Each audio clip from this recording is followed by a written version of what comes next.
The greatest show on earth, the evidence for evolution. What is the greatest show on earth? Well, it's life. The whole diversity of life, the complexity of life, the beauty of life, the sheer number of species that are all doing their own thing in their own way. How does it come about? By evolution, evolution by natural selection. The book is about the evidence for evolution. How do we know it's a fact? My previous books have all been about evolution, but not the evidence for it. They've just assumed that evolution is true.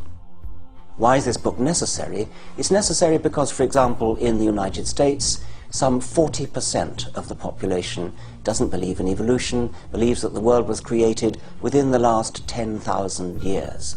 That's an educational disgrace, and those people, the majority of them, couldn't possibly believe that if only they were exposed to the evidence.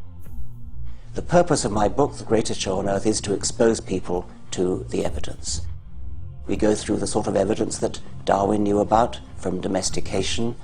Dogs and cabbages, pigs and cows have all been changed in huge ways in a very short time, maybe a couple of centuries, maybe a couple of millennia.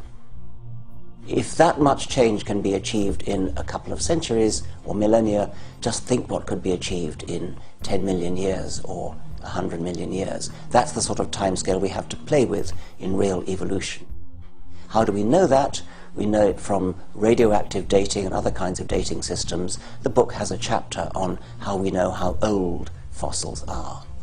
Fossils are not the most important evidence for evolution, although they are very persuasive.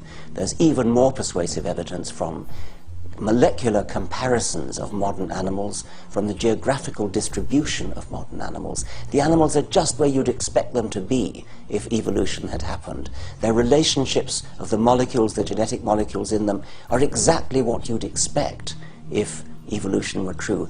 Everything that we see in the world today is exactly what we would expect if evolution were true.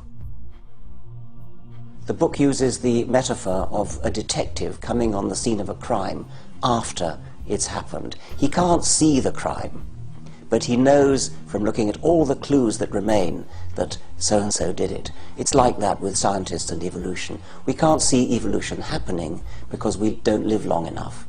But we look at the clues that remain, and they all overwhelmingly point to the same conclusion. Evolution is a fact.